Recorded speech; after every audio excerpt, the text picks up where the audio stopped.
Allahumma salli wa sallim ala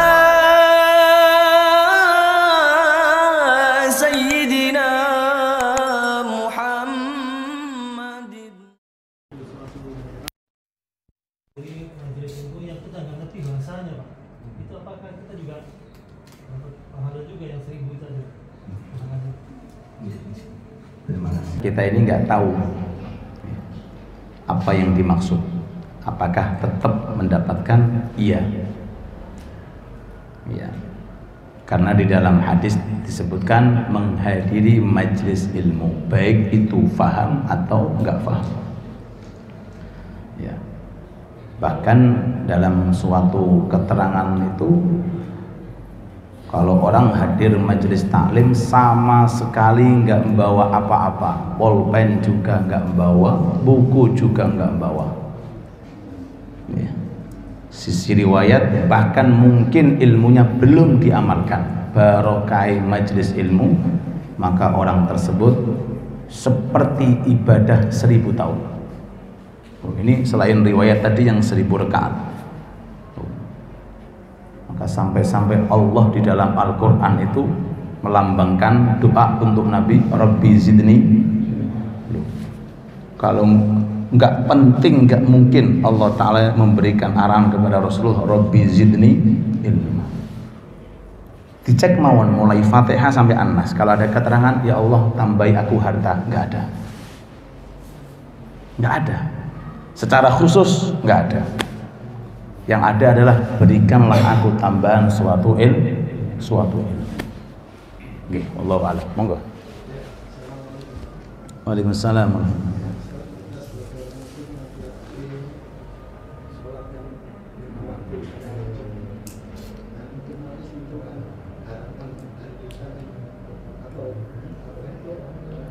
Janji-janji Allah yang diberikan kepada orang muslim itu apa? Di akhirat dan di dunia. Jadi di dunia dapat apa? Kita diberikan janji-janji. Terima kasih. Ya, terima kasih atas pertanyaannya. Terima kasih kita ucapkan, baik yang pertama maupun yang kedua, dan mungkin ini akhir daripada pertanyaan. Kalau memang nanti nggak ada waktu tambahan, nggih. Yang ditanyakan bahwa ketika orang itu beribadah, maka diperbolehkan melirik yang namanya janji-janji yang dijanjikan oleh Allah Ta'ala berupa pahala. Boleh. Barang siapa yang membaca surat Al-Waqi'ah tiap malam, maka tidak akan mengalami fikir. Boleh ngelirik pahala, ngoten niku boleh. Barang siapa yang ingin dihapus dosanya, maka kerjakanlah sholat 5 waktu. Karena setiap perbuatan dosa yang ada di tengah-tengah antara 2 waktu, maka berkat 2 waktu itu akan dihapus. Ada orang nih seandainya melakukan sholat maghrib, kemudian setelah maghrib maaf dosa, isya dikerjakan, dosa tadi hapus. Ngoten terus, Pak. Mantun isya nglakoni dosa sebab subuh, dosa dihapus. Ngoten. Allahumma sholli ala Muhammad. Sampai-sampai Rasulullah itu menyerupakan sholat 5 waktu itu seperti sungai yang ada di depan rumah.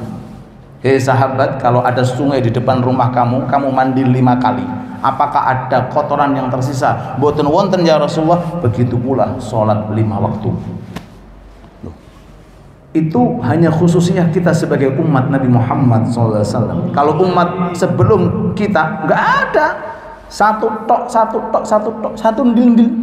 Itu pun nggak ada program jamaah. Program jamaah yang memberikan program juga Nabi kita Muhammad Sallallahu Alaihi Wasallam. Boleh kita melihat seperti itu, dan pasti akan diberikan oleh Allah Ta'ala untuk di dunia, apalagi untuk di akhirat. Tapi ada kedudukan di atas itu. Apa kedudukan di atas itu? Yang pernah saya bicarakan pengajian di ABR. Minggu kemarin yang ikut hadir, yaitu beribadah sama sekali tidak melirik yang namanya hasil. Ngoten, Pak. Aku diperintah ibadah ya ibadah, hasilnya piye wallahu a'lam, itu urusannya pangeran. Ngoten, Pak.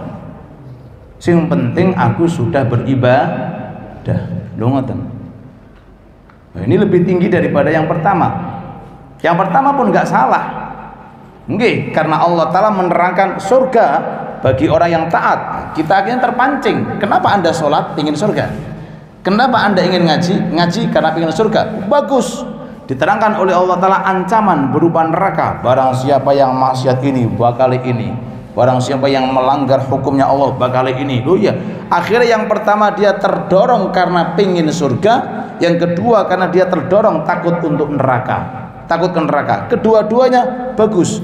Tapi ada yang lebih bagus, tidak melirik surga dan neraka. Yang dilirik adalah ridhonya Allah Subhanahu wa ta'ala. Allahumma shalli ala Muhammad. Ya, tingkatan yang terakhir ini loh, yang melirik kepada ridhonya Allah Ta'ala, itu tingkatannya para anbiya, para mursalin, para aulia, para syuhada, para sholihin. Nggih. Soalnya kalau orang itu hanya melirik janji yang baik, melirik nanti ancaman, khawatir orang itu seperti ini. Ketika ada orang sudah istiqomah, lalu kemudian datang ujian. Nah ini kalau orang nggak sadar, akhirnya dia mengikut-ikutkan. Aku wis taat kok sih diuji. Aku sudah jamaah, tapi kenapa ekonomiku masih lemah seandainya? Aku sudah baca Quran, aku sudah lempeng tahajud tiap malam, tapi kenapa kok masih diuji? Loh itu. Loh enggak. Kalau orang masih melirik seperti itu, loh, padahal ujian itu pun juga alternatif Allah untuk mengangkat suatu derajat. Enggak. Tapi kalau orang seandainya nggak melirik ini dan itu, yang dilirik adalah ridhonya Allah Ta'ala dalam kondisi diuji, dalam kondisi nggak diuji tetap oke, tetap istiqomah, tidak melirik kepada amalan yang telah dilakukan. Nah, kemudian efek yang paling bahaya kalau orang itu masih melirik ini dan itu pun juga diperbolehkan. Efeknya nanti dia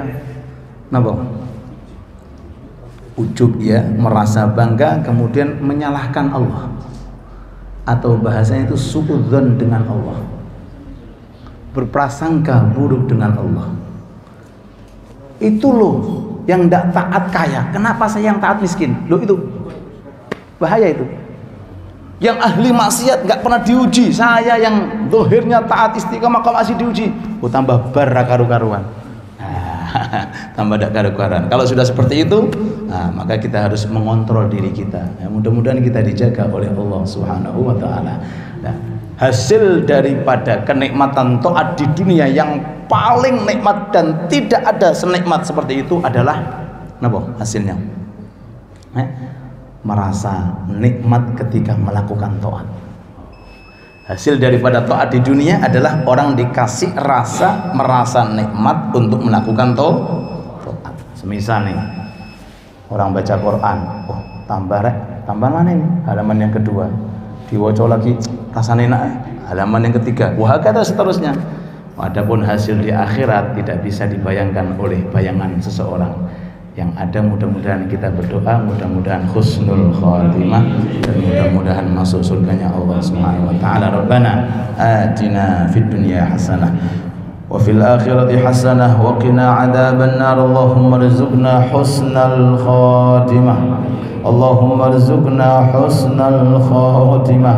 Allahumma ij'alna min ahli husnil khatimah. Warzuqna wa auladana wa dhurriyyatana wa ahbabana wa jama'atina wa jiranina wa asdiqana ya Rabb husnal khatimah. Khususan ikhwanana fi Falastin wa Gaza, ij'alna wa iyyahum husnal khatimah. Rabbana atina fid dunya hasanah wa fil akhirati hasanah wa qina adzaban nar. Wa sallallahu ala habibina wa syafi'ina Muhammad wa alihi wa sahbihi wa sallam. Alhamdulillahi rabbil alamin. Wal afu minkum. Assalamualaikum warahmatullahi wabarakatuh.